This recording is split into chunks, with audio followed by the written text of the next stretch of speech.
Alright, so this video is about expressions because in this period I was figuring that I should learn how to do expressions. And there's this thing called the 25 Essential Expressions Challenge, and you can find it on DeviantArt, I think. And so I just thought, okay, I'm going to do my character Ro and give her different expressions. And then I inked it, cleaned it up a bit, and then colored it. So I think this is a very good exercise because you learn how to do expressions. And the way I did it is I had a mirror and then I just looked in the mirror and I drew what I saw. And you have to do a bit of acting as well because clearly I'm not a girl, or maybe it's unclear, but anyway. And so I tried to get in the head of the character when I'm making the expressions, trying to think, okay, how would they make the expressions?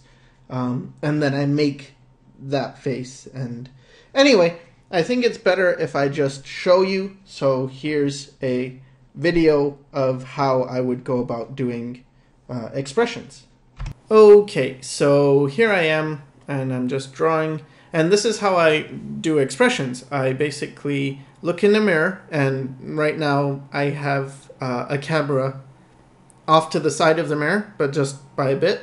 So in the bottom left corner, you see pretty much what I'm seeing in the mirror. It's a little bit different, but close to what I'm seeing. And then blocking my head is the camera that's pointing down towards the paper that I'm drawing on. So when it comes to expressions, you will end up making a lot of stupid faces, funny faces. So you've got to sort of get over the fact that you might look a bit silly when doing this. I certainly looked very silly, and it's hard for me to watch myself in this bottom corner.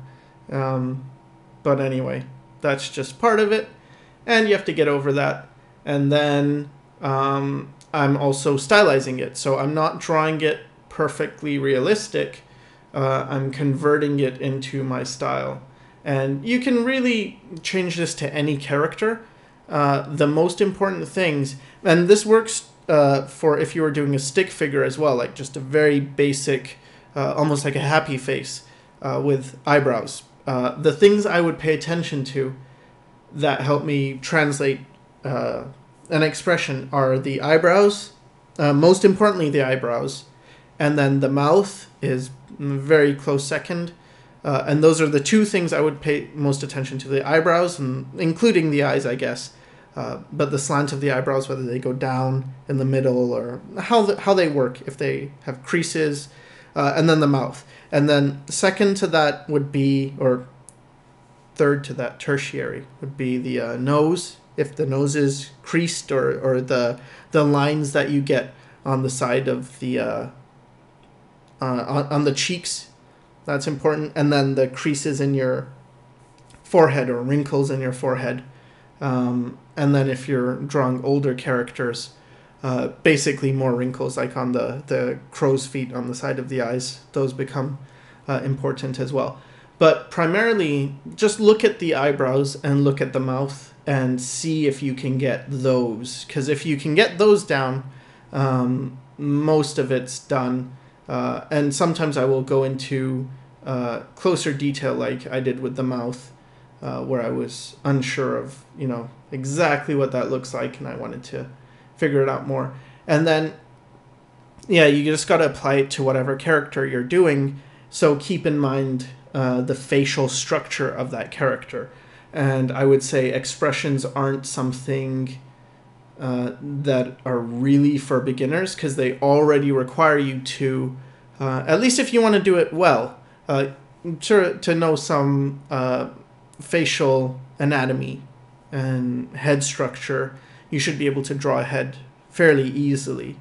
And then you can move on to expressions, and yeah, so pay attention to those things. And also the tilt of the head, because I've noticed this was very common when I was drawing different expressions. I noticed that my head would tilt as well. But I guess that's like not a huge concern, but it is something that happens. Okay, so now I'm going to continue with the rest of the sketches. So I did some figure drawing because I got a bit bored of doing expressions, or not even bored, but I think it's good to break things up when you're studying the same thing over and over again. It's important to, refresh with different things. But then I went right back into expressions for another character, so I have to treat it differently. And I think this was very interesting for me to work out, especially for figuring out my own characters, what the differences are between drawing this character versus that character. How would they convey the same emotions? So this was kind of long and boring and tedious, but I think it's a good exercise to do.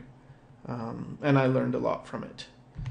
So in the next episode, I'm going to be working in a different program, and we'll see what happens in that. So hope this helped, and thanks for watching.